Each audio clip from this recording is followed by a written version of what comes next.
जब ही सतनाम हृदय धरो, भयो पाप को नाश। जैसे चिंगारी अग्नि की वाई पड़े पुराने घासे। परमात्मा बता रहे थे कि मेरे पास एक ऐसा मंत्र है, इनको दूंगा मैं इन बच्चों को, और फिर भी कोई गलती से तेरे पास आ जाओ, मेरे पास ले आना, मैं इनके सब पापों का नाश करके तुझे बरी कर दूंगा, आप पर कोई प्रेशर नहीं रहेगा। इतनी वार्ता सुनकर गरीबदास जी गदगद हो गए, लेकिन अभी ये समझ रहे थे कि ये बाबा जी बड़ा शक्तिशाली है। हमने तो ब्रह्मा विष्णु महेश्वर के नाम सुने थे या चित्र देखे थे, आज मैं वास्तव में देख रहा हूं और ये सब इसके सामने करबद्ध हो रहे हैं। और ये तो बहुत बड़ी शक्ति बताते हैं जो अब ये धर्मराज तो सबका अकाउंट लेता है, और ये भी भगवान के इस बाबा जी के सामने ऐसे करबद्ध हो गया, तो कमाल का ही बाबा तो भाई। फिर परमात्मा उनको ले गए, वो स्थान दिखाया गरीबदास जी को जहाँ ये काल भगवान, ये ब्रह्म 1,00,000 मानव शरीरधारी प्राणियों को के शरीर, सूक्ष्म शरीर को तपस्या के ऊपर एक टुकड़ी है पत्थर की, जैसे तई होया करे बड़े बड़ी तय, ऐसे अपने आप प्रज्वलित है, वो अपने आप प्रज्वलित है, और उसके ऊपर 1,00,000 मानव शरीरधारी प्राणी तड़फ रहे थे। हाहाकार मची थी। यहाँ के राजा भी थे उसमें, और यहाँ के गरीब भी थे, सेठ भी थे, साहूकार भी थे, आम नागरिक भी थे, और सब उन्हीं के पुजारी थे, लेकिन सब बुरा हाल हो रहा था। तब परमात्मा वहाँ पहुँचे तो सभी एकदम उनकी तपत खत्म हुई, और ऐसे बैठ गए उस तई के ऊपर, जैसे कढ़ाई में बैठ गए, उबलते तेल के कढ़ाई में सब मिलो आदमी, और उसको पीड़ा ना हो। तो एकदम देखा कि ये परमात्मा आगे शायद। तब उन प्राणियों ने कहा, भगवान हम बहुत दुखी हो लिए, हम किस कर्म का दंड भोग रहे हैं। परमात्मा ने कहा, ये तुम्हारा यहाँ का किया कर्म नहीं, ये तुमने सतलोक में गलती करी थी, वहाँ तुम सुखी थे, और सुखी जीव को बकवाद घनी भावें हैं, अच्छे काम थोड़े और बुरे घने करेगा। तो तुमने वहाँ यही गलती की थी, भरी थाली का ठोकर मार कर तुम यहाँ आगे से इस कंगाल लोक में सारी जीवन में तुम्हारे से रोटी पूरी नहीं होती, मर खप जाते हो मांस, और ये बकवादियों घनी करवाता है। आज विश्व में शायद ही कोई प्राणी बचे हों कुछ प्रतिशत, ना तो सभी कोई बीड़ी का लत है, कोई शराब पी रहा है, कोई भूकी खा रहा है, कोई अफीम खा रहा है, कोई मांस खा रहा है, कोई शराब पीता है। तो ये कोई सा भी काम करने का नहीं, ये मन करवाता है, और इसके करने से हमारे सूक्ष्म शरीर के अंदर एक विशेष पदार्थ डिपॉजिट हो जाता है, और वो स्वाद करता है काल उसका। फिर तो वो सबको उठा कर वहाँ डालता तपस्या पर, फिर सब तड़फ तड़फ कर। जिसने ज़्यादा बीड़ी शराब तम्बाकू पी रखा है वो काफ़ी देर तक तड़पता, उसको मतलब घना माल होता है उसका, और काफ़ी देर तक सबसे पीछे तक उसकी दुर्गति होती है वहाँ पर। और फिर जीव मरता नहीं उस सूक्ष्म शरीर में, उनको वहाँ से फेंक देता सिद्धि से, उसका टाइम फिक्स अलार्म रखा उसने। उसके बाद वो वहाँ से अपने आप उड़ जाते हैं, जब उनका गंध मैल निकल जाता है और ऊपर जाते ठंडे क्षेत्र से, तो वो कुछ नॉर्मल से हो जाते हैं, और फिर धर्मराज के दरबार में आकर लाइन लगा लेते हैं अपने कर्मों का अकाउंट कराने के लिए। वहाँ तो सबके कर्मों का अकाउंट कैलकुलेटेड मिलता है, क्योंकि जो ये कर्म प्राणी करता है उसका एक फैक्स वहाँ हो जाता है धर्मराज के दरबार में, और उनके उस अकाउंट नंबर में डिपॉजिट हो जाता है। और जब प्राणी वहाँ पहुँचता है तो उसके सामने कुत्ते की योनि, गधे की योनि, कुत्ते की योनि, गधे की योनि, मनुष्य जीवन, स्वर्ग, भागो फटाफट। वहाँ नहीं सुनता कोई, फिर हाहाकार मची रहती है। जिनका नरक में जाना होता है उनको यम के दूत खड़े हैं लठड़ी बाले लेकर, जैसे पुलिस वाले खड़े होते हैं, और पकड़ कर बाजू फटाफट आ जाओ भाई, नरक है तुम्हारे लिए, और वहाँ ठोक कर आते हैं, उनको बुरा हाल हो रहा है। तब गरीबदास जी को आगे क्या देखा, थोड़ी कुछ देर के बाद वो ज्योत निरंजन काल उनको खाने के लिए अपने उस रसोई घर में आने लगा। दूर से देखा, तब तक वो प्राणी वहीं थे परमात्मा की कृपा से, नहीं तो उसको ऑटोमेटिक सिस्टम से तो उनको चला जाना चाहिए था। वो इसलिए आया था, वो किसी के सामने नहीं आता। तो बताया परमात्मा ने कि देखो वो आ रहा है तुम्हारा यहाँ का भगवान, जिसको तुम परमात्मा कहते, इसकी शकल देख कर कलेजा फट जाएगा और तुम इसको ब्रह्म मानकर पूजा करते हो। सबने देखा सामने लंबे दांत, ओछा माथा, काला विकराल शरीर, तो सभी प्राणी भयभीत हो गए। परमात्मा ने कहा कि तुम जाओ यहां से। वो सभी को उड़ा दिया और जब परमात्मा उसके निकट गए, वो कहाँ बैठता है जाकर के, एक जो 11वां द्वार है, 11वां द्वार है, वो अक्षर पुरुष के लोक में जाकर निकलता है। उस गेट पर ये स्वयं चौकीदारी करता है कि कोई इधर से एक भी ना चला जा।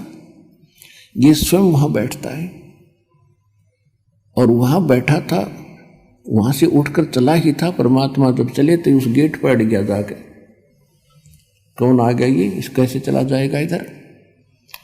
तो परमात्मा निकट गए तो परमात्मा ने कहा कि देख बेटा गरीबदास, ये है यू काल भयंकर, इसके सामने ब्रह्मा विष्णु महेश की हिम्मत नहीं कि इसके सामने, इसकी शक्ति के सामने टिक जाए।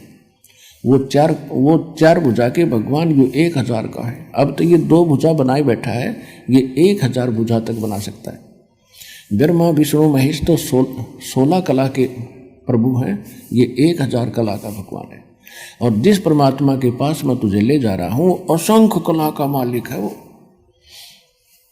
और देखना, अब मेरे पास ऐसा मंत्र है, एक मेरे पास ऐसा मंत्र है, अब मैं सिमरण करूंगा जाप का, सतनाम का, श्वास से, और ये ऐसे हो जाएगा जैसे, क्या बताया, जैसे फनपति मंत्र सुन रखे फन सकोड़े, ऐसे बीरा मेरे सतनाम से यू काल लवे मुंह मोड़े। कि जैसे गारडू के मंत्र से एक खूंखार सर्प उस मंत्र के बोलने से वो फन ऐसे कर रहा हो, तो फन को इकट्ठा करके और बिल्कुल जमीन पर रख लेता है। जैसे फनपति मंत्र सुन रखे फन सकोरे, ऐसे मेरे सतनाम से यू काल लवे मुंह मोड़े। परमात्मा ने कहा देख, अब मैं मंत्र जाप करता हूं। वो करना क्या था, तो हमें बता रहे हैं कि आपत्ति के समय तुम्हारे पास केवल ये सतनाम और सारनाम का एक हथियार है। जो मंत्र जिसको जौन सा प्राप्त हुआ वो तेरा हथियार है, प्रथम प्राप्त है। आपत्ति के समय उस मंत्र का जरूर जाप कीजिएगा, बहुत सारा मिलेगा। सतनाम प्राप्त है तो सतनाम का सिमरण करिए आपत्ति में, चाहे किसी प्रकार की भी है, चाहे रोग है या कोई और पशु पक्षी से है या कोई संसारिक व्यक्तियों से है या कोई राज दरबार से है। एक बार उसका सिमरण अवश्य करके देखना, आपको कैसे चमत्कार मिलेगा, पर सच्चे दिल से।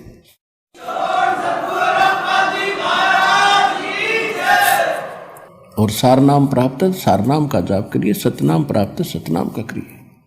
प्रथम मंत्र प्राप्त है, प्रथम मंत्र का जाप कीजिए। तो जो ही परमात्मा ने कहते हैं कि मैं देख ले भाई सिमरण कर रहा हूं, उसी समय काल जहां उस गेट के ऊपर 11वें द्वार पर कड़लाए बैठा था और ऐसा सिर झुक गया उसका,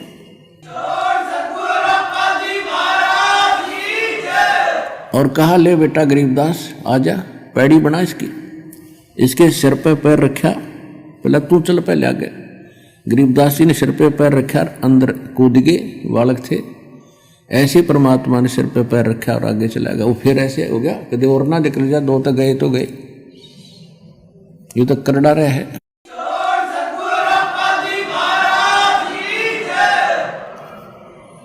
अब 11वां द्वार पार करके 11वें द्वार पार करते ही ये लोक आ जाता है अक्षर पुरुष का। गीता अध्याय नंबर 15 के श्लोक नंबर 16 और 17 में 3 पुरुष हैं।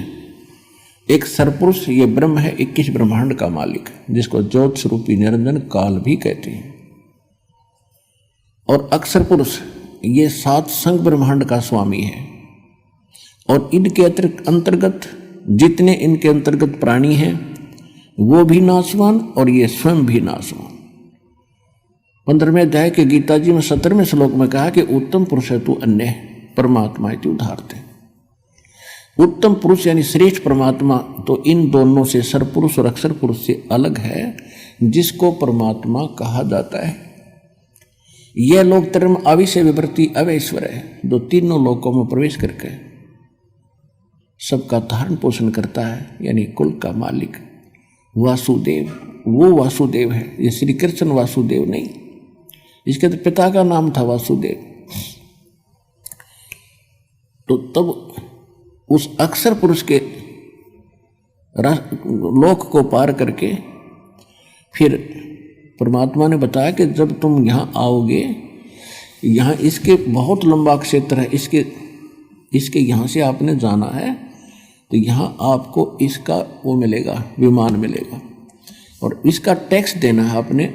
उस बहर गुफा तक जाने का, बर में द्वार में प्रवेश करने तक इसका टैक्स देना है। उसका एक मंत्र दूंगा जो इसकी कमाई बनेगी, फिर ये तैयार रखेगा आपके लिए। यहाँ एक विमान है और आपको 7 संग ब्रह्मांडों को पार करके बहर गुफा में छोड़ेगा।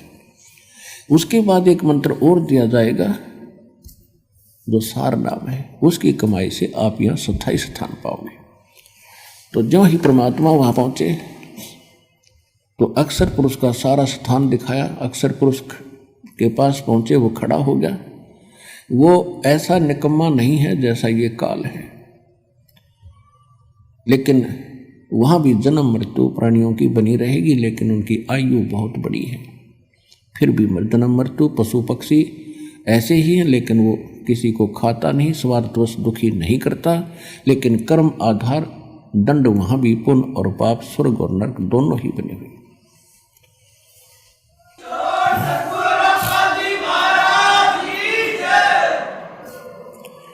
उसके बाद फिर परमात्मा बर में द्वार में पहुंचे। अक्षर पुरुष से भी परमात्मा ने, अक्षर पुरुष ने विनय किया, और जो उनसे भूल बनी थी, जो वो उसको याद है, अक्षमा याचना की दाता हमने बहुत गलती की थी, हम आपके लोक को छोड़कर आए थे, अब कभी दया करिए दाता। परमात्मा बोले वह दया तो हम रोज ही करें, पर तुमसे ये लालच ना छूटता, यहाँ की प्रभुता ना छूटती, ला अब कर दूं दया तेरे पे। मैं कहूँ ऐसे भक्ति कर। फिर क्या कहता जी, फिर देखेंगे, उठाठ दिखे उसने, फिर देखेंगे। सब किसी ने देख ले, जिसने समय पर रोटी मिल रही है, छोटी सी कोई जॉब ठीक हो या व्यवसाय ठीक हो, बाल परिवार ठीक हो, उसको कोई कह दे आजा भक्ति कर ले, नहीं कहा फिर देखेंगे। ये बात गुट्टी लानी है सामने, वह ना छूटती। फिर क्या देखेगा, जब गधा बन जाएगा फिर तो कुम्हार देखेगा, शर्म कड़मा मारेगा लठ। अब देखना तब देख, छोड़ सारी बुराइयों को और कर भक्ति सच्चे नाम की। और यहाँ भी सुखी रहेगा, जब तक तेरा यहाँ संस्कार है तो भी सुखी इसी से रहेगा। नहीं तो आज सब कुछ है तेरे पास, कल मृत्यु हो जा, फिर गधा बन कर घूम रहा होगा। खा का ये जीवन यहाँ का। और इस ज्ञान से यह बात समझ में आवेगी।